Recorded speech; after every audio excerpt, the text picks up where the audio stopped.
సలాం నమస్తే welcome to మన తెలంగాణ. మన తెలంగాణలో భాగంగా ఇవాళ మనం ఎవరిని పరిచయం చేయబోతున్నాం.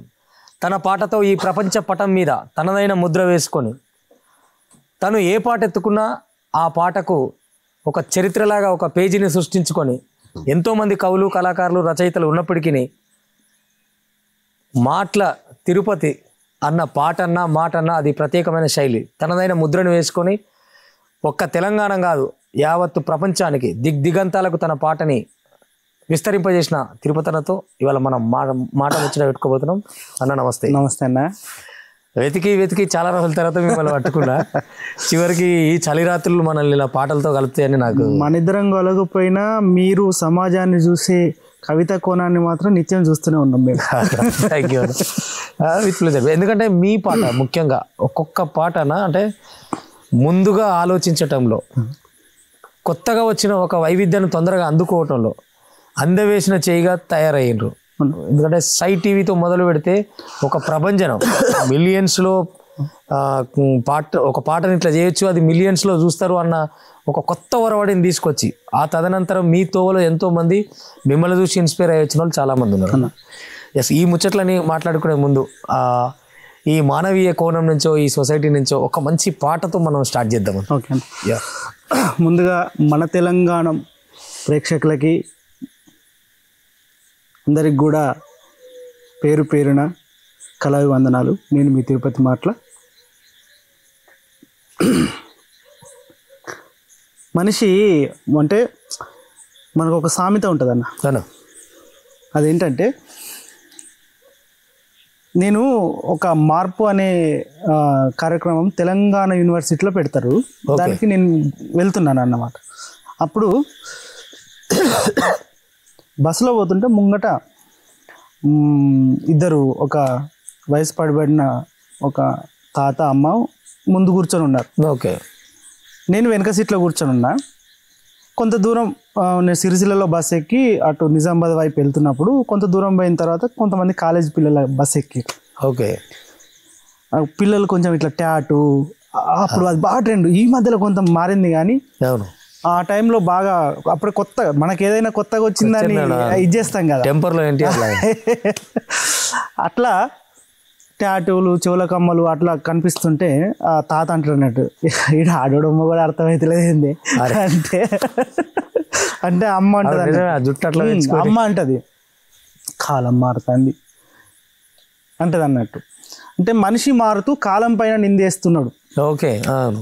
మారేది మనిషి, కాలం తను పయనిస్తున్నది, మనిషి అప్డేట్ అవుతున్నాడు దాన్ని పట్టుకొని.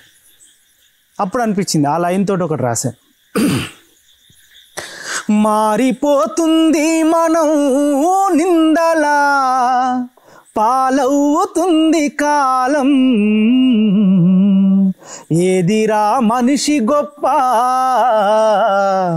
దినదినము దిగజారే గుణము దప్ప, మరయంత్రమై మనిషి మనుగడను సాగించ, మారింది చాలక ఇంకేదో సాధించ, కాలానికే వేగమందించ, నిందించ నిలువలేక కంటి నిదురలేక బ్రతుకు వెళ్ళదీస్తోంది మనం, నిందల పాలవుతుంది కాలం, ఏదిరా మనిషి గొప్ప, దినదినము దిగజారే గుణము దప్ప,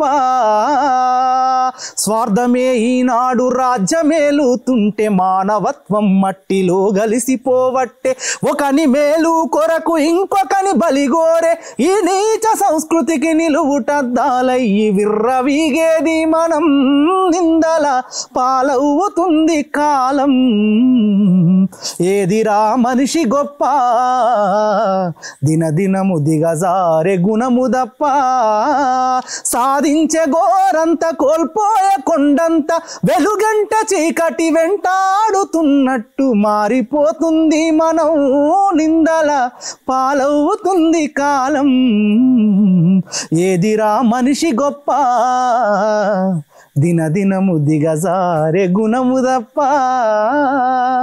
సూపర్ సూపర్ అండి. ఇగో ఈ ఆలోచనలో పడేస్తావు కాబట్టి కట్టి పడేస్తావు అందరినీ. నిజంగా అన్న చాలా కాలంగా చూస్తున్నా, అంటే ఒక స్పేస్ తర్వాత చూస్తున్నా ఈ అందరి కళాకారులాగానో కవుల్లాగానో హడావుడి లేకుండా వివాదాలకు దూరంగా ఒక ఒక ఏంటి ప్రకృతిలో మమేకమైపోతున్నావా, ఎటు పోతున్నావు అసలు? అంటే అన్న ఇప్పుడు మనము చాలా రంగాలలో ఒక నిర్దిష్టమైనటువంటి సమయం ఉంటుంది. అంటే వాళ్ళు ఆ పరిధిలోనే పనిచేయాలని కొన్ని ఉంటాయి. కొందరికి మాత్రం విశాలమైనటువంటి పరిధి ఉంటుంది. కవి అనేవాడు నిత్య విద్యార్థి అని నేను అనుకుంటాను. ఆల్వేస్ లెర్నర్ కదా.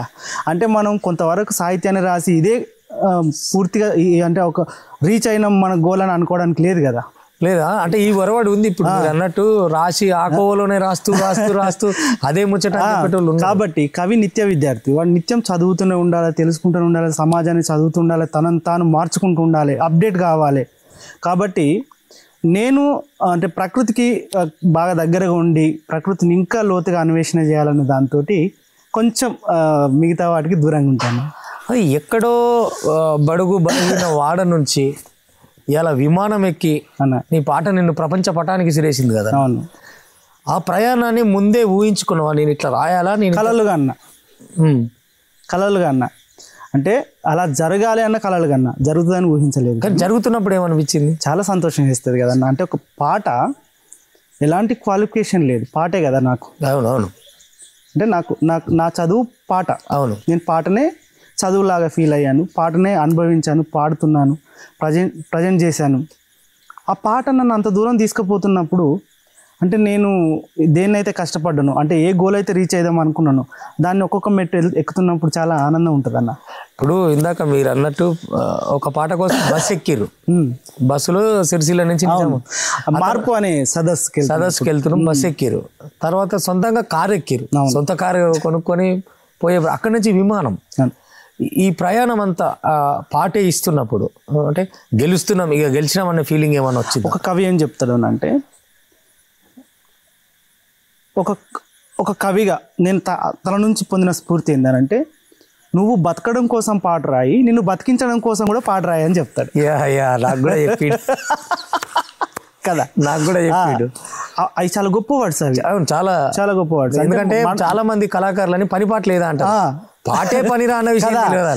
ఎగ్జాక్ట్. మీరు ఇప్పుడు ఏదైతే ప్రశ్న అడిగారో దాని ఆన్సర్ ఏంటి అని అంటే, పాటే పనిగా పెట్టుకున్నప్పుడు దాని నుంచి వచ్చే లాభాలు, దాని నుంచి వచ్చే ఫలితాలు అనుభవించాలి కదా. అవును, ఖచ్చితంగా.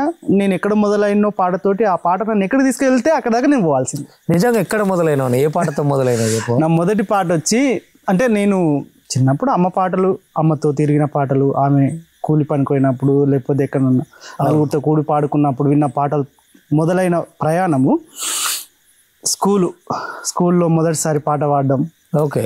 అప్పుడు నాకు ఒక చిన్న గ్లాసు ఇవ్వడం అక్కడ నాకు స్ఫూర్తినిచ్చింది. అంటే పాడటానికి స్ఫూర్తి అమ్మే. ఓకే. ఎందుకంటే నాకు మా నాన్నతో పరిచయం లేదు. ఎందుకు లేదంటే, నేను మా అమ్మ కడుపులో 4 నెలల బాబుగా ఉన్నప్పుడు మా నాన్న గల్ఫ్ వెళ్ళిపోయాడు. ఓకే. నాకు 8 సంవత్సరాలు అయిన తర్వాత మా నాన్న వచ్చాడు. అప్పటిదాకా నేను మా నాన్నని చూడలేదు. ఇంకా నాకున్న పరిచయం మా అమ్మే. ఆమెనే నాకు పరిచయం, ప్రపంచాన్ని చూపిస్తూ వచ్చింది. ఏం పాట పాడినావు నిజంగా? స్కూల్లో అప్పుడు మంచి జానపదం, అది మార్కులు వేస్తుంటారు ఇట్లా, సార్లు అందరూ కూర్చొని మార్కులు వేస్తుంటారు. మీకు కూడా స్కూల్ జీవితం తెలుసు కదా, మార్కులు వేస్తుంటారు. నేను నించొని పాట పాడుతున్నా.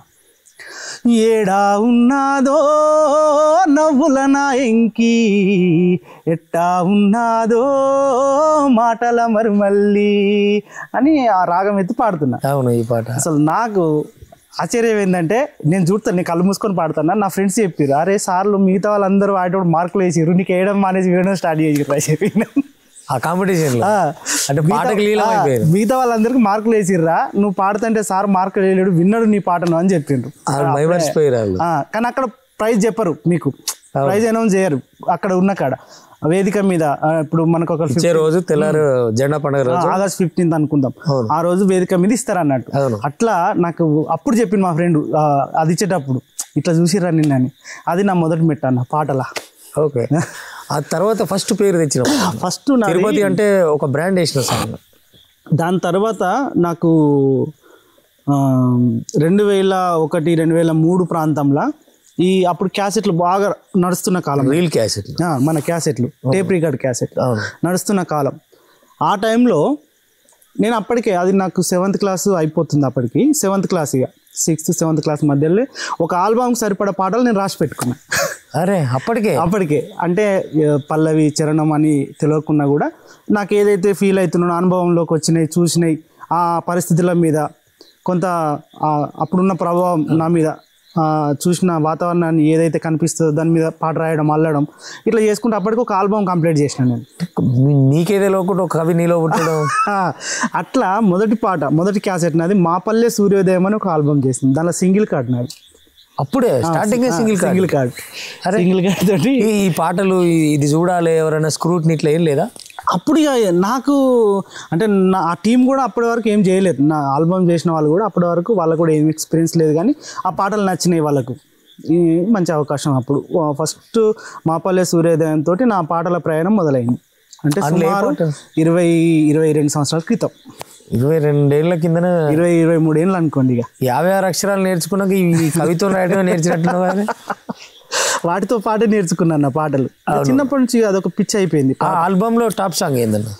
దాంట్లో ఒక 2-3 పాటలు గుర్తున్నాయి నాకు. అప్పుడు మనకు కొంచెం కరువు ప్రాంతం, కరువు మీద ఎక్కువ ఆంధ్రప్రదేశ్ కానీ తెలంగాణ కొంత కరువులోనే ఉండేది. వెన్నెల వెన్నెల వెన్నెల వెన్నెల రైతు బాధలను గుండె కద్దుకొని గొల్లు మన్నవా వెన్నెల, నువ్వు గొల్లు మన్నవా వెన్నెల, రెక్కలు ముక్కలు చేసిన రైతుకు సుక్క నీరు లేక వెన్నెల వెన్నెల వెన్నెల వెన్నెల రైతు బాధలను గుండె కద్దుకొని గొల్లు మన్నవా వెన్నెల, నువ్వు గొల్లు మన్నవా వెన్నెల, రెక్కలు ముక్కలు చేసిన రైతుకు సుక్క నీరు లేక నీ దిక్కు చూసుడాయే వెన్నెల వెన్నెల వెన్నెల వెన్నెల రైతు బాధలను గుండె కద్దుకొని గొల్లు మన్నవా వెన్నెల. ఈ పాట. ఇంకొకటి అప్పుడు కట్నాల ప్రభావం డౌరీ ఉండే. అప్పుడు చెల్లెమ్మ నీ నోటి మాట కరువాయనా, చెల్లెమ్మ మన తల్లి గుండె సెరువాయనా, మన తోడ పుట్టిన సిన్ని సెల్లి నువ్వు లేక కన్నీరు పెడుతుందే తల్లి, నువ్వు మళ్ళీ నడుస్తావే సెల్లి మమ్ములు ఇడిచెట్ల ఎల్లావే తల్లి చెల్లెమ్మ. ఆల్బంలో ఫస్ట్ ఆల్బంలోనే సామాజిక బాధ్యత ఉంది కదా, ఏవో చిల్లర పాటలు. అయితే అది ఈ పాట ఇది సామాజికమా లేకపోతే ప్రజా చైతన్య గీతమా అనే తెలియని వయసు, అది తెలియని వయసు, అనిపించిన అనుభవాన్ని అంతా అక్కడ అంతే. అంటే మొత్తం పాటలు చూసుకున్నా కూడా మీ ఒక చెట్టు పాట, ఒక బావ మరదలి సరసమైన సామాజిక బాధ్యత అయినా ఏ పాట కాబట్టి ఒక ప్రత్యేకత ఎందుకు సంతరించుకుంటుంది అంటే అది మీకు మొదట్లో చెప్పాను కన్నా, కవి అనేవాడు నిత్య విద్యార్థి. ఏ అంశాన్నైనా నేర్చుకోవాలి, అనుభవించాలి, దాన్ని మనం ప్రదర్శించాలి. అంటే ఇప్పుడు ఒక అమ్మాయిని కొత్త ఆర్టిస్ట్ని పరిచయం చేస్తూ ఒక పాట ఉంటుంది, అది ఒక అడవిలో చేసిరు మీరు, నమ్మి నాన్న పోసినాను. ఇవి సామెత. అది యాక్చువల్గా నువ్వు తీసుకున్న తీరుని చూస్తే నాకు చాలా ఆశ్చర్యం వేస్తుంది. ఎందుకు వచ్చింది అంటే ఒక స్త్రీలోకి అంత లోపలికి పోయి నమ్మినాన పోసిన అనే పంచాయతీ ఎందుకు తెచ్చినావు వాళ్ళకి? అయితే ఇప్పుడు మనకు తెలంగాణలో సామెతతోటి కూడా పాటలు రాయాలి అన్న ఒక, అంటే అన్ని సామెతలు వింటా అంటే నాకు అందులో రిధం కనిపించింది. ఓకే, మంచి సౌండ్. దీంతో ఎందుకు రాయకూడదు ఒక పాట, అన్ని సామెతలు కలిపి ఒక పాట ఎందుకు రాయకూడదు అన్న ఆలోచన నుంచి పుట్టింది అది పాట. అదొకసారి భలే ఉంటది. నమ్మి నానవోసినాను రో నాయిదోరో నా సక్కనుడో నా సెక్కరిలో నా సెందురుడా, మేనత్త కొడుకంటే ఇది కూడా సామెతనే.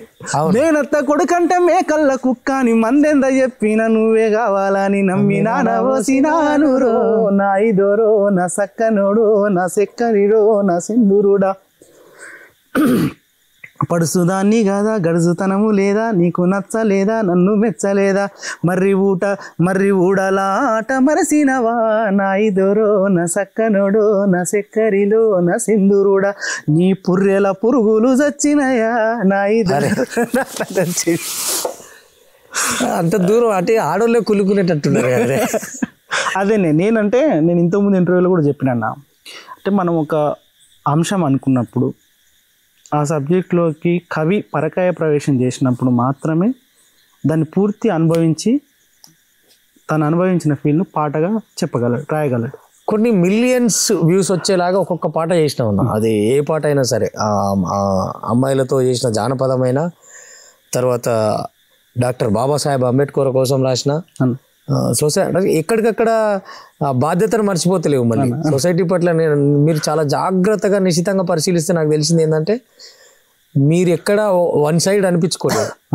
ఒక గురుతర బాధ్యతలు ఏముంటాయో అవి కరెక్ట్గా తీసుకెళ్తున్నప్పుడు ఒక చెట్టు పాటని ఇచ్చారు, ఆ తర్వాత అంబేద్కర్ పాటని ఇచ్చారు, ఇట్లా అక్షరం పాటని ఇచ్చారు. మార్కెట్ చేస్తూ మళ్ళీ అభ్యుదయాన్ని, అంటే ఈ రెండు సవాళ్ళ కోసమే పోయిరా. మీకు ఇంతకుముందు అడిగిన ప్రశ్నలోనే మళ్ళీ సమాధానం. ఇప్పుడు గురువుగారు ఏం చెప్పారు మనకు, బతకడం కోసం పాట రాయి, నేను బతికించడం కోసం బతికించే పాట రాయి అన్నాడు. అంటే మనం బతకడం కోసం మార్కెట్ని ఎంచుకున్నాం, సమాజంలో మనల్ని బతికించాలి, మనం ఉన్నా లేకున్నా మన పేరు వినిపించాలంటే రాయాల్సింది అవే కదన్న. అవును, సమాజానికి మనం ఇవ్వాల్సింది ఏంది, మంచి సామాజిక చైతన్య గీతాలు, సమాజాన్ని ఆలోచింపజేసే గీతాలు మనం రాసినప్పుడే ఈ సమాజం మనల్ని గుర్తుపెట్టుకుంటుంది.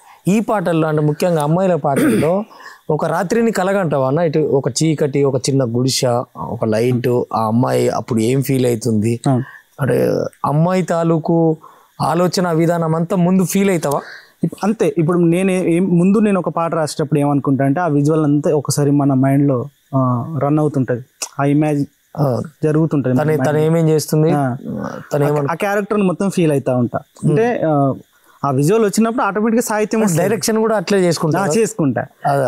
అదే నేను ఒక పాటే చూడను తిరుపతన్నలో, డైరెక్షన్ పార్ట్ దాని తాలూకా వస్తువులు వాడే విధానం ఉంటది కదా, ఆ గడ్డి వాము, పిట్టలు, లేదా పక్కనున్న అమ్మాయిలు, దానిలో కొత్త క్రియేషన్ అయితే ఏం లేదన్న నేను అనుకుంటా. ఎందుకు అని అంటే మన పరిసరాల్లో ఉన్నాయి అవన్నీ కూడా కొత్తగా చూపిస్తున్నాం, కెమెరాలో చూపిస్తున్నాం, కొత్తగా కూడా కెమెరాలో చూపిస్తున్నాం. అవును, అదే పట్టుకున్నా నేను అదే పట్టుకున్నా, అంతకుమించి నేను చేసింది. శిరీష్ ఒక పాట ఉంటది నైట్, ఇప్పుడు మీరు అన్నదానికి ఒక పాట ఉంటది, అదే గుడిసెలో నా గుడ్డి దీపం రాతిరేలకు సోపతో సీకటో సింహ సీకటి నింగి సాటున సుక్కలన్నీ రంగుల ముగ్గులేసేనో సీకటో సింహ సీకటి.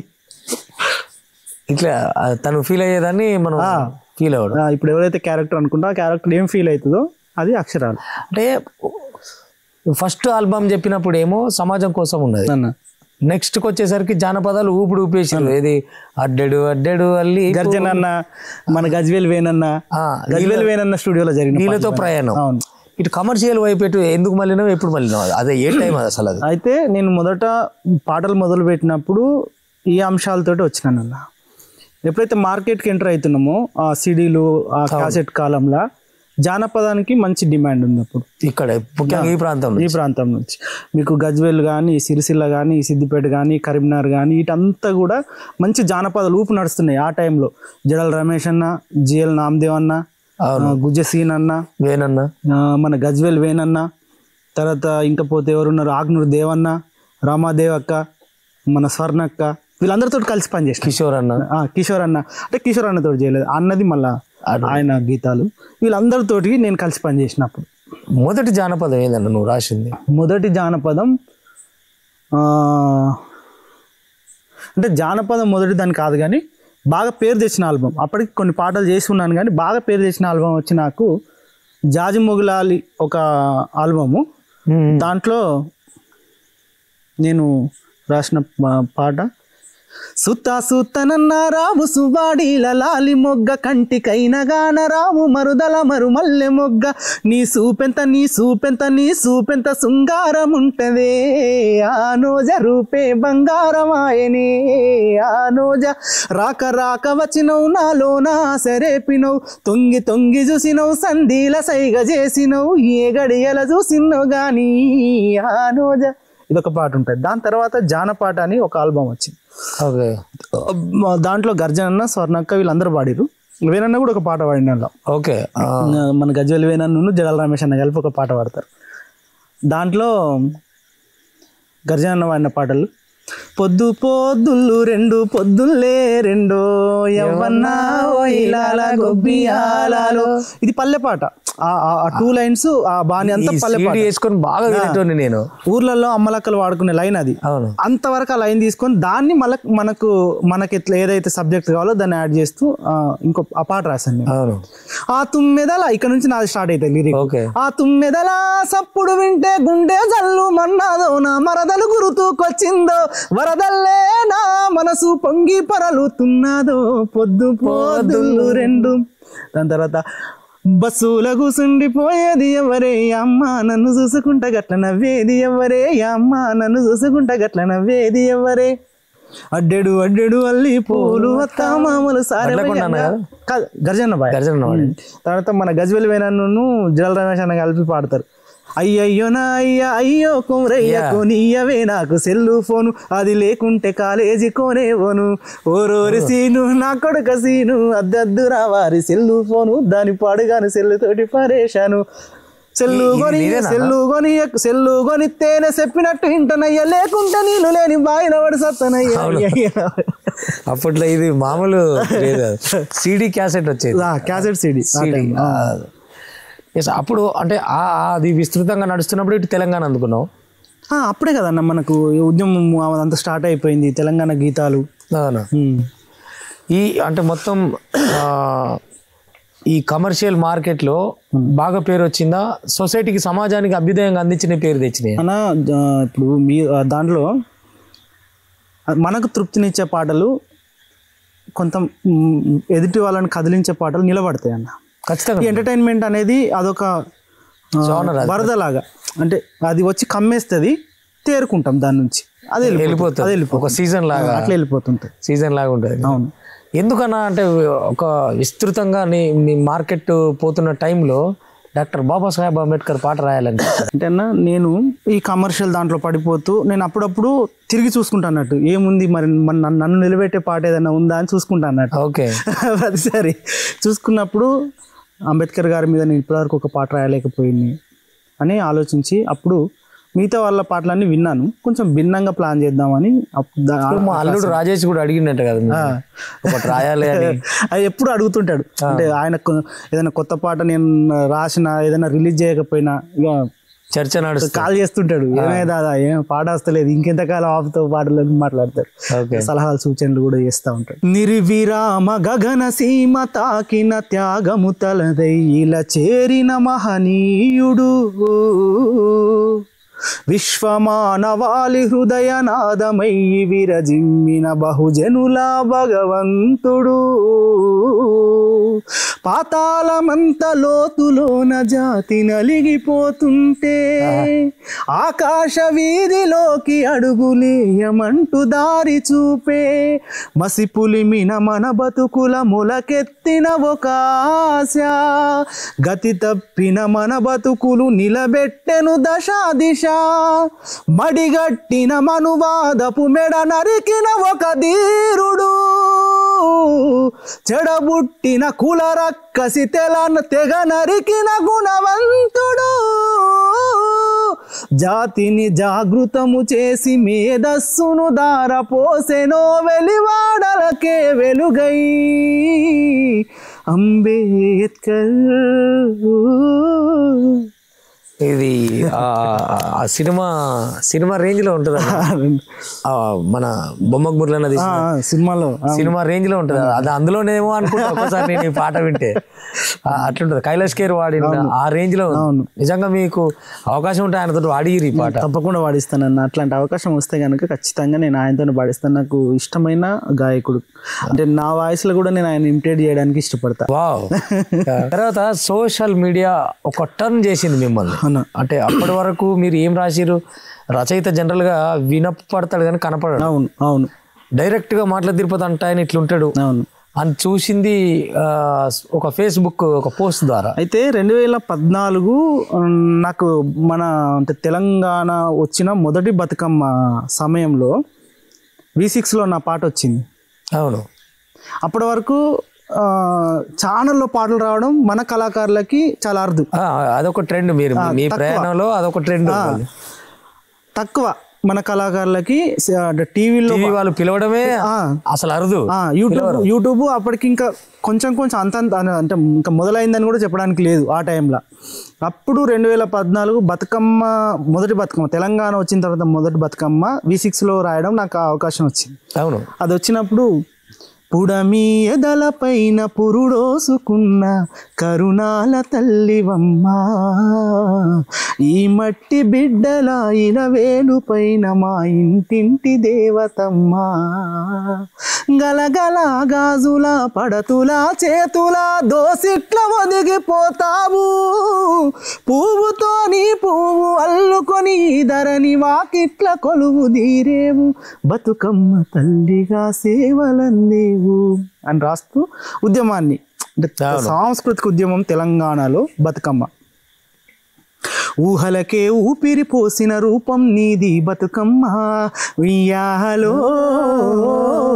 ఉయ్యాల మా తోడై మదిలో నిలిచిన మహాశక్తివి నీవమ్మ, ఉయ్యాలో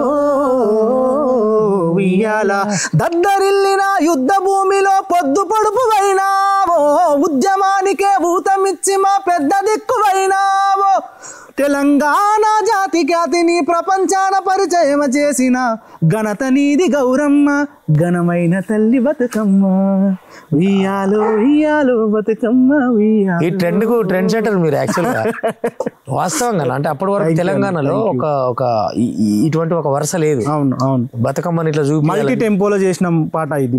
మళ్ళీ 2 ట్యూన్లు 3 ట్యూన్లు. దాని తర్వాత ఆ పాట వచ్చిన తర్వాత నాకు ఆ సోషల్ మీడియాకు అప్పటికి నాకు పెద్ద పరిచయం లేదు. అట్లా అప్పుడు మన సిరిసిల్లాలో బాలు కాయతన్న ఉంటాడు. అవును అవును. బాలు కాయతన్న ఆ పాట వచ్చిన తర్వాత నేను, ఈ పాట వచ్చినాకనే అది వచ్చింది. పాట వచ్చినాక నాకు అన్న పరిచయం అయింది. ఓకే. ఆ పాట వచ్చిన తర్వాత అన్న నాకు వార్త రాస్తాడు అప్పుడు ఒకటి. ఓకే. 1,00,000 వ్యూస్ వస్తాయి. ఇప్పుడు కోటి వచ్చినా కూడా మనం చాలా లైట్గా ఉంటాం కదా. 1,00,000 వ్యూస్ అప్పుడు పత్రికల పెద్ద హెడ్లైన్ తోటి రాస్తాడు అన్న. చాలా పెద్ద యూట్యూబ్లో మనోడు అని అది రాస్తాడు. దాని తర్వాత అన్నతో నాకు ఈ ఫేస్బుక్ నా పాటలు ప్రమోట్ చేయడం అది చేయడం అంతా బాలన్న చూసుకునేది. ఓకే. అట్లా నాకు ఫేస్బుక్ ఫాలోవర్స్ ఎక్కువ అయిపోయారు. అట్లనే కాదు, మీరు ప్రపంచానికి అందరికీ తెలిసింది. అండ్ అప్పటిదాకా క్యాసెట్లలో ఉండి సీడీలలో ఉన్న వాళ్ళం ఒకసారి మనం మొబైల్లోకి రావడం అట్లా స్టార్ట్ అయింది. క్యాసెట్ నుంచి మొబైల్లోకి వచ్చిన అట్లా స్టార్ట్ అయింది. అక్కడ కూడా మళ్ళీ నీదే ట్రెండ్ ఉందన్న. ఎందుకనంటే నిన్ను ఫాలో అవడం స్టార్ట్ చేసినాకనే ఫేస్బుక్ లోకి మనం రావచ్చు అనే విషయం తెలిసింది. అప్పటిదాకా అంటే మనకు ఫేస్బుక్ అది అంత కొంచెం తక్కువ ప్రభావం ఉంటుంది. అంటే మొదలు ఫోన్లు కొనుడు కళాకారుడు అంటే పెద్ద విషయం. అవును. వాడికి ఫోన్ ఎక్కడికి, కళాకారుడికి ఏదో ప్యానల్ ఫోన్ ఉంటే. అప్పుడు నాకు ఫేస్బుక్ అదేంది వ్యూస్ ఇట్లుంటాయి, ఇంత వస్తాయి, ఇన్ని లైక్స్ వస్తే ఇట్లుంటది అనేది దాని నుంచే మొదలైంది. అక్కడ మీరు వాడిన ఫస్ట్ పాట చెట్టుది కదా, మొదటి పాటన. దాంట్లో బంధాల బంధాలు పెంచుతుండు, ఏమవుతావని బంధాల బంధాలు, అది ఫస్ట్ పాట. ఈ పాటలు అందాల బంధాలు తెంచుతుండు మనిషి సృష్టికే దిష్టిలా మారనుండు, కోరికల కోరలే చాచుతుండు మనిషి రాక్షస రాజ్యాన్ని ఏలనుండు, అందాల బంధాలు తెంచుతుండు మనిషి సృష్టికే దిష్టిలా మారనుండు. సూపర్. అంటే మొత్తం తిరుపతి అన్నని అంటే రాయటం కోసం కానీ పాడటం కోసం కానీ ఈ తెలంగాణ గడ్డ మీద మిమ్మల్ని ఇన్స్పైర్ చేసిన కవి ఎవరంటే ఎవరు చెప్తారు? నా ముందు తరం కవులందరూ నాకు ఇన్స్పిరేషన్ అన్న. ప్రతి ఒక్కరు ఒక్కొక్కరు. అంటే నేను భిన్నమైన పాటలు రాయడానికి భిన్నమైన కవులే కదా, వాళ్ళ భిన్నమైన ఆలోచనలను నేను స్ఫూర్తిగా తీసుకున్నా కదన్న. ఓకే. అట్లా. సో నీతో ప్రయాణం చేస్తారన్న, ఒక హిట్ పడుతుంది లేదా ఒక ఏదో జరుగుతుంది, ఆ తర్వాత నీ నుంచి జరిగిపోతారు, ఎందుకు వాళ్ళు కంటిన్యూ అవ్వరు? అంటే నేను ఎప్పుడు కూడా ఒక క్రియేటివిటీగా ఆలోచన చేసినప్పుడు ఒక్కళ్ళతోటి మనం అన్ని చేయలేం.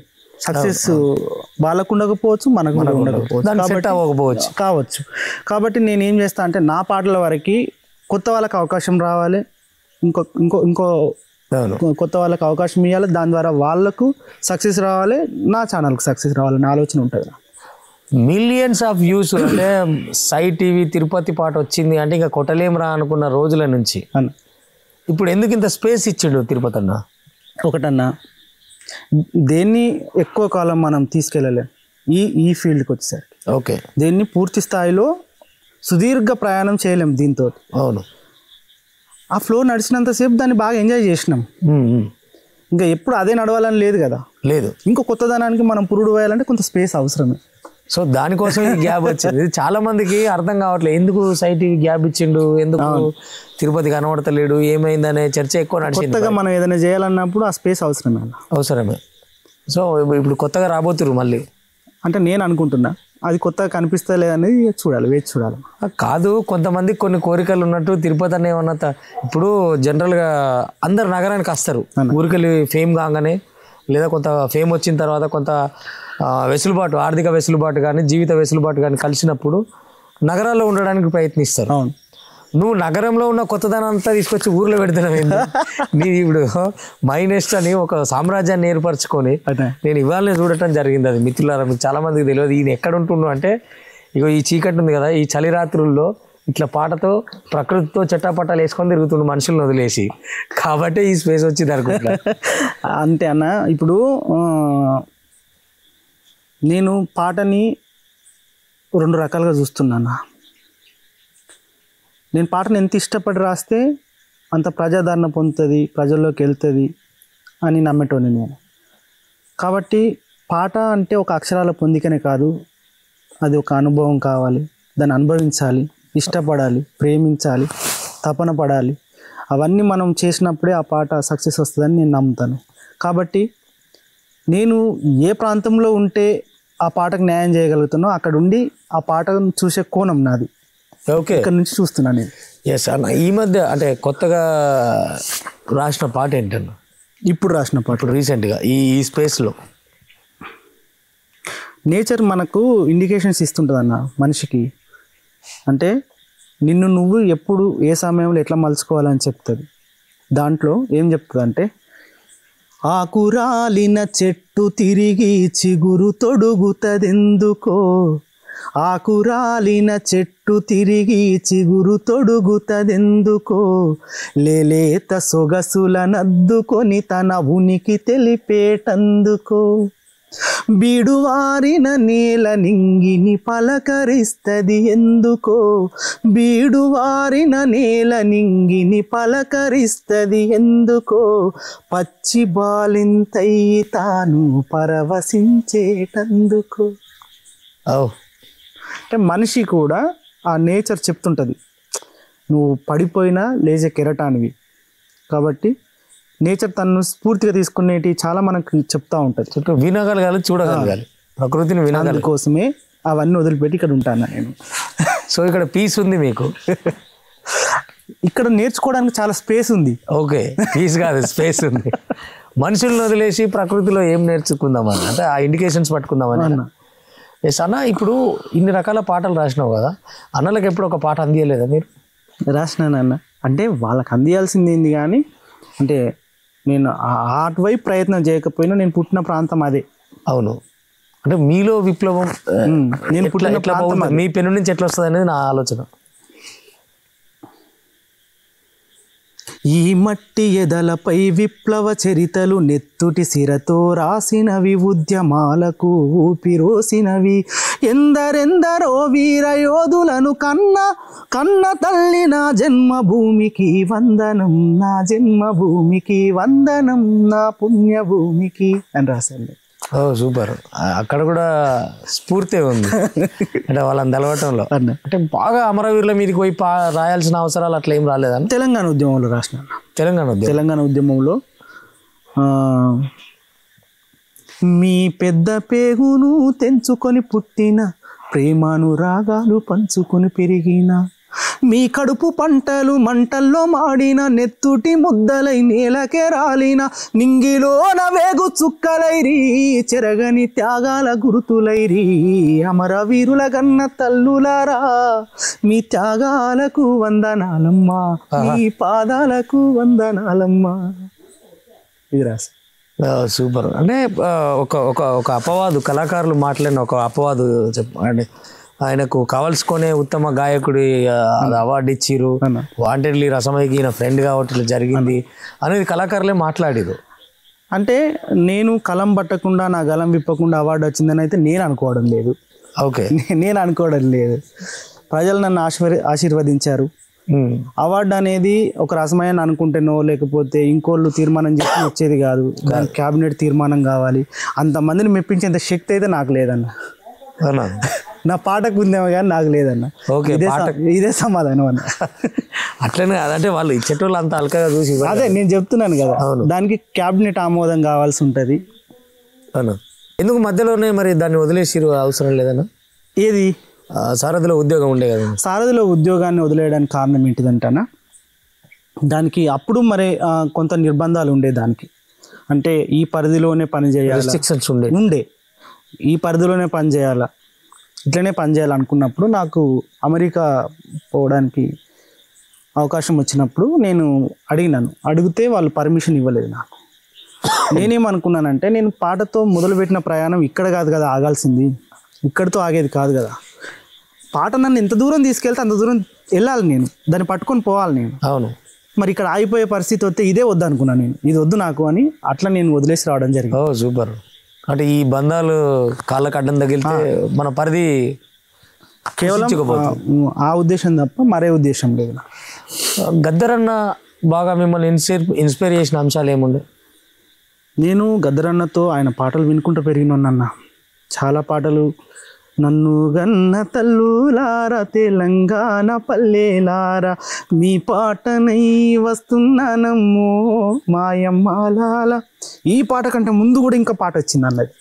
అన్నకు బుల్లెడ దాకినప్పుడు పీపుల్స్ వారు అవునవును ఎన్కౌంటర్ జరిగింది, పాట వచ్చింది ఒకటి. ఆట మూగబోయేను ఆట ఆగిపోయేను గద్దారన్న గుండెకు గుండు తగిలినాదని ఈ పాట వచ్చింది. అప్పటి నుంచి కూడా నేను అన్న పాటలు వినుకుంటూ ఇదైనా. మీరు ఒక రచయితగా అంటే మీరు పాడితేనే అద్భుతంగా ఉంటుంది, కానీ నా పాట తిని వాడాలని అనుకున్న కళాకారులు అంటే గాయకులు ఎవరైనా ఉండేదా? ఈవెన్ ఈ మధ్య మనకు దూరమైన సాయి చందన్ ఉన్నాడు. సాయి నా పాటలు చాలా పాడిండు అన్న, ప్రపంచానికి తెలియదు. అవునా? చాలా పాడిండు. మీకు మా ఇద్దరు ప్రయాణం మీకు గజ్వెల్ వేణన్నకు తెలుసు బాగా. గజ్వెల్ వేణన్న ప్రత్యక్ష సాక్షి దీనికి. ఎందుకనంటే సాయి కంటే ముందు నేను స్టూడియోకి వచ్చిన. ఓకే, గజల్ వేణన్న స్టూడియోకి వచ్చిన. సాయి నాకంటే ముందు వేదికల మీద పాటలు పాడినా కూడా రికార్డింగ్కి వచ్చేసరికి మీ తర్వాతనే వచ్చి నేను ముందు పోయినాను. అప్పటికే అంటే సాయి పాడి ఉన్నాడు, కాకపోతే గజ్వేల్ వేణన్న స్టూడియోకి నేను ముందు పోయినా. అదే అప్పుడంతా అదొక ట్రెండ్ నడుస్తుంది. అన్న స్టూడియో విషయానికి వస్తే నేను ముందు పోయినా అక్కడ. ఓకే, నేను పోయిన తర్వాత సాయి వచ్చిండు. సాయి నా పాటలు చాలా దేవుళ్ళ పాటలు, ఒకటి కాదు అసలు దేవుళ్ళు కోకొల్లల పాటలు. ఇక వేణన్న దగ్గరకు వచ్చిన ప్రతి ఆల్బమ్కు నేను పాట రాయడం, సాయి పాడడం, గర్జన వాడడం అట్లా. మీకు అంటే సాయిన పాటలు మీకు బాగా నచ్చే పాట ఆయన పాడితే? నాన్న పాట బాగా ఇష్టమైన పాట. అప్పుడు ఎప్పుడైనా మీరు ఇద్దరు కూర్చున్నప్పుడు అడిగి? చాలా, మేమిద్దరం చాలా రాత్రులు గడిపినాం మేము స్టూడియోలలో. ఓకే, సాయి చాలా సుదీర్ఘమైన ప్రయాణం మా ఇద్దరు. తను ఒక పదవిలోకి వెళ్ళిపోవడం, ఒక రాజ్యంలో ఉండడం, ఆ తర్వాత స్పేస్ వచ్చిందా మీకు అట్లా? ఇక అంటే ఎప్పుడో వచ్చింది. నేను సారథి నుంచి బయటకు వచ్చేసిన తర్వాత నేను చాలా మంది కళాకారులకు దూరంగా ఉన్నాను. అవును, అట్లా అందరిలాగా వేదికలు తీసుకొని మైక్ సెట్లు పట్టుకొని కళాకారులను పట్టుకొని మీరు వెళ్ళలేదు? నేను వెళ్ళలేదు. నేను రికార్డింగ్ సైడ్ వచ్చేసిన. నేను ఫస్ట్ రికార్డింగ్ దాంట్లోనే ఉన్నాను, దాని తర్వాత కూడా రికార్డింగ్ సైడ్ వచ్చాను. అవునా? సో గద్దరన్న చనిపోయిన తర్వాత మీరేమన్నా రాసిరా? చాలా మంది రాసిరు కదా ఆయన మీద. నేను రాయలేదన్న, నేను రాయలేదు. ఎందుకు రాయలేదు అని అంటే, నేను గద్దరన్న పాట రాసి పాడాలి అని అంటే ఆ స్థాయి నాకు కావాలని అనుకున్నాను. ఆయన పాటను అనుభవించడం తప్ప తిరిగి రాసేంత లేదని అనుకున్నావాన్ని. సూపర్. ఎందుకంటే అంత లెజెండ్ మన కళ్ళ ముందే ఒక చరిత్ర తిరిగిపోయింది, నడిచిపోయింది, నడియాడింది. ఆయనను వినాలి అంతే, ఆయనను వింటూ ఉండాలి. నీతో మాట్లాడేటోడు అన్న? కలిసిన మాట్లాడిన, నేను నా పాట పాడతాను కూడా అన్నాడు. అది రాశాను పాట. ఏదది మన పాట ఉంటుందని ఒకటి. నా పుట్టుక మరుమం ఇప్పటికి పురిటి నొప్పులకే ఎరుక. ఈ పాట నేను పాడతారా అని అన్నాడు. అవును, ఈ మధ్య మోదుగు చెట్టుది కూడా ఒకటి బయటికి రాలేదంట కదా? మోదుగు పువ్వు వచ్చిందన్న, కొంచెం లేట్ అయింది, బాగా లేట్ అయింది. దానికోసం చాలా మంది అడిగి అది ఏంటన్నా దాన్ని దేనికోసం? అది ఒక అడవి ప్రేమ గీతం. అది కొంచెం వినిపియండి. గుట్ట గుట్టల నడుమ గుంపు గుంపుల నడుమ ఎత్తు వంపుల నడుమ వాగు వంకల నడుమ తిరిగి తిరిగి నువ్వు గావరైనావేమో నా ఒడినే పానుపు చేస్తా ఉరిగిపోదురా ఎదలో ఒదిగిపోదురా మోదుగు పువ్వై నేను పూసినాను అడవి అందాలన్నీ ఆరవోసినాను అడవి అందాలన్నీ ఆరవోసినాను కొండ సిరిమల్లినై కొంగు వరిసినాను నా గుండెనంతా పిండుతున్నావయ్యో గుండు సూదులోలే గుచ్చుతున్నావయ్యో అయినా గానీ నచ్చుతున్నావయ్యో పుణ్యముంటది నీకు వచ్చిపోరాదయ్యో. సూపర్.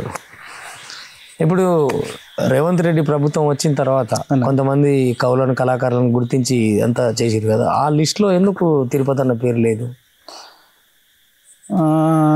అంటే అన్న అది ఈ కళాకారుడికి పోటీ ఉండదని నేను అనుకుంటున్నాను.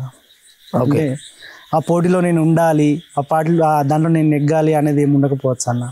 ఒకటి, ఇప్పుడు వచ్చిన అవార్డ్స్ అన్నీ కూడా మాకంటే సీనియర్ కళాకారులకు వచ్చినాయి, మాకు స్ఫూర్తిదాయకమైన వాళ్ళకి వచ్చినాయి. మీరు వాళ్ళ వరుసలో మేము ఉండాలని కోరుకోవడమే అది. బట్ మీరు హర్షిస్తురా దాన్ని? ఖచ్చితంగా కళకు దక్కిన గౌరవంగా నేను. అంటే అప్పుడు ఆ ప్రభుత్వం అయినా ఇప్పుడు ఈ ప్రభుత్వం అయినా కళాకారులను తక్కువ చేసిందని అనలేము. ఇంకా నేను అనలేను ఎందుకంటే అప్పుడు జాబులు ఇచ్చారు. నిరుద్యోగ కళాకారులను చాలా మందిని కూడా ఒక సంస్థ ఏర్పాటు చేసి వాళ్ళందరికీ కూడా జీవనభృతి కల్పించారు.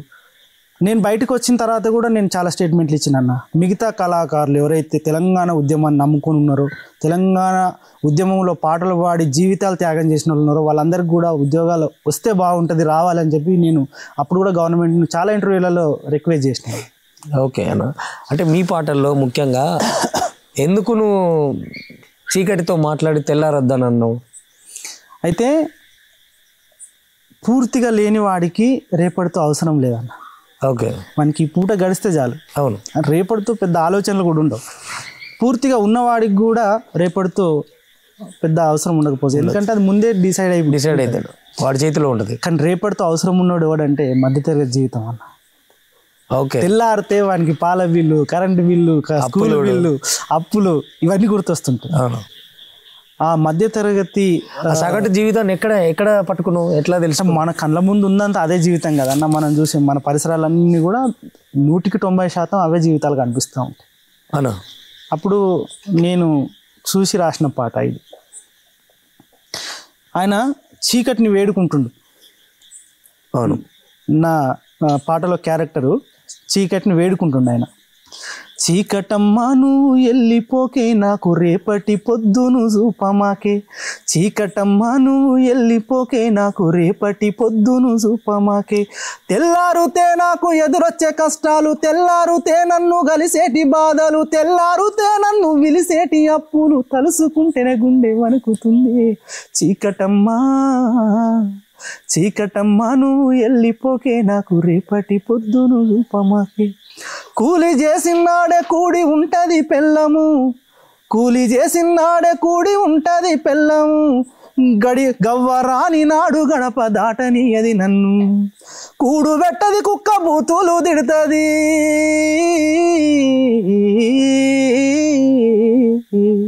దీనికి అంటే ఈ 2 లైన్స్కు నేను ఒక మీకు వివరణ ఇవ్వాలి. దీనికి చాలా మందికి అంటే అట్లా తిడతారా, అవును అట్లా తిడతారా అని ఒక క్వశ్చన్ మార్క్. కూడు పెట్టదు. కానీ మీకు పల్లె జీవితాలలో భార్యాభర్తల మధ్య వాళ్ళ ప్రేమ తిట్టుతోనే మొదలవుతుంది. అవును, నిష్ఠూరంగా వాళ్ళు తిట్టుకుంటూనే మాట్లాడుకుంటారు.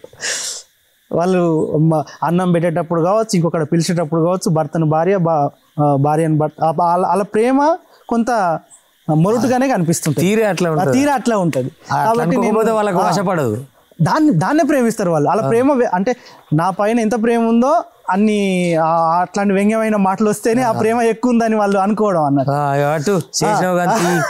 కరెక్ట్. కాబట్టి ఆ లైన్స్ రాసిన నేను అట్లా. కూడు పెట్టది కుక్క బూతులు తిడుతుంది, ఇన్ని చూసిన ఇంటి ముందు యాప చెట్టు రార బిడ్డ అంటూ నన్ను పిలిసే కుక్క పిల్ల పక్కకు జరిగి పండు కొమ్మని సోటు ఇచ్చేను ఆ సుక్కలన్నీ చూడవచ్చేను నాతో ముచ్చటలే ఆడవట్టెను ఇప్పటిదాకా నా ఇంట్లో జరిగిన బాగోతము మరిసిపోతా నిన్ను చూసుకుంటా నిద్రపోతా సీకటమ్మా. అంటే అంత దూరం లోపలికి వెళ్ళిపోయి అది కవి అంటే జీవితం అన్న, జీవితాన్ని మన కవి హృదయంతో చూడడం, దాన్ని అనుభవించటం దాని వెనకాల చాలా కృషి ఉంటుంది అన్న నిజంగా. ఇంకా ఇప్పుడు నెక్స్ట్ రాబోతున్నా అంటే ఎన్ని పాటలు తయారు ఉన్నాయి? నాకు 200 పాటల దగ్గర 200 పైన ఉంటాయి ఇంకా చేయాల్సింది. తిరుపతిని ఏం చేద్దాం అనుకుంటాను అంటే ఇంకా యూట్యూబ్లో అప్లోడ్ చేయటమేనా లేకపోతే ఏదైనా సినిమా ప్లానింగ్ ఉందా? సినిమా అవకాశాలు అయితే ఉన్నాయన్న, సినిమాలు చేస్తా ఉన్నా. ఇప్పటి వరకు మీరు సినిమాకు కూడా ఆ మధ్య పాటలు ఇచ్చిరు చేసిన ఒక 4 సినిమాలు వచ్చినాయి అన్న, అంటే చిన్న సినిమాలు. అయితే నాకు సినిమాల అంటే అక్కడ ఉండి ప్రయత్నం చేసే అంత పరిస్థితి లేదన్న. ఎందుకు లేదని అంటే నేను హైదరాబాద్లో ఒక 3 రోజులు 2 రోజుల కంటే ఎక్కువ ఉండలేకపోతాను. నేను చాలా ప్రయత్నం చేస్తాను, చాలా ఇంటర్వ్యూలో ఇదే విషయం చెప్పిన నేను. నాతో అయితే లేదు. ఇప్పుడు మీరు అన్నారు కదా ఇదంతా అవసరమా, ఇది సిటీలో ఉండాలి కదా మీరు అంటే, ఆ సిటీని ఇక్కడికి ఎందుకు తెచ్చుకున్నారు అని అడిగితే దానికి కారణం ఇదే అన్న. అంటే ఇట్లాంటి ప్రాంతంలో ఉండగలుగుతున్నా నేను, అది అలవాటు అయిపోయినది. దానివల్ల నాకు సినిమా అవకాశాలు కూడా కొంచెం తక్కువే వస్తాయి నాకు. అంటే ఒకటి మనం పాట దగ్గర కూడా లేదా పాటే మన దగ్గర రావటం. ఒకవేళ అట్లా అవసరం ఉంది కావాలనుకున్నప్పుడు ఎవరైనా డైరెక్టర్ కాల్ చేసినప్పుడు ఖచ్చితంగా నేను వాళ్ళ సినిమాకి రావడానికి ప్రయత్నం చేస్తాను. ఆ మధ్య యంగ్ హీరోకి Nikhil 18 pages cinema, Parameswaran heroine, అది బాగా వర్కౌట్ అయిందా? పాటలు బాగా మంచి పేరైతే వచ్చిందన్న. సుకుమార్ గారు నన్ను పిలిపించుకొని వారు ఒక లవ్ సాంగ్ ఒకటి దాంట్లో రాసిన పాట. అవును.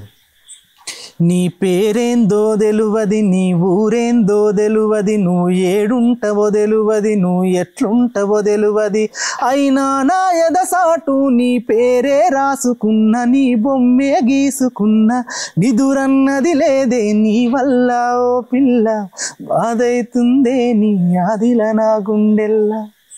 ఇది చాలా మంది పోరగాళ్ళు దాన్ని రింగ్ టోన్ కింద పెట్టుకొని బాగా వాడారు. ఇంకొకటి ఏంటంటే మన అస్తిత్వం, మన పదాలనే సినిమా అడిగినా కూడా మీరు చెప్పిన తీరు.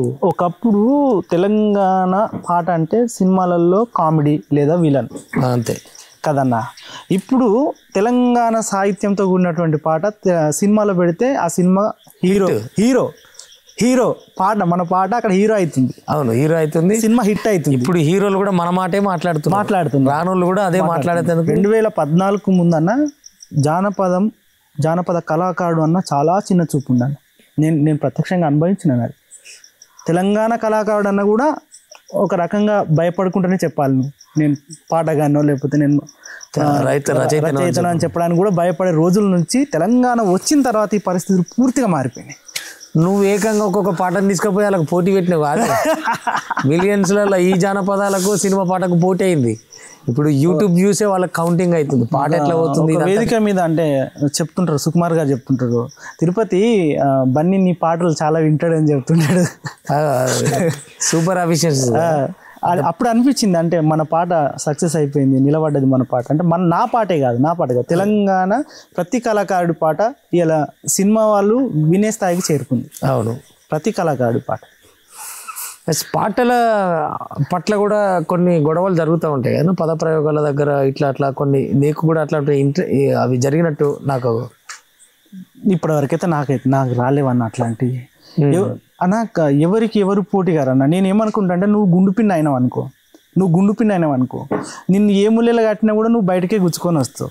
అసలు తొక్కితే నువ్వే గుచ్చుకుంటావు కదా. ఇప్పుడు నువ్వు తొక్కినావు అనుకో, గుండు పిన్ను నేను అనుకో, నన్ను దొక్కితే గుచ్చుకుంటా కదా నేను నీ లోపలికే దిగుతుంది కదా. కాబట్టి నేను గుండు పిన్ అయిన వాడు ఎవడైనా నిలబడతాడు అనుకుంటా. ఓకే, ఆడు ఏ ముళ్ళలు వేసినా ఉన్నాడు. పిన్నుని ముళ్ళేసి కట్టలేము.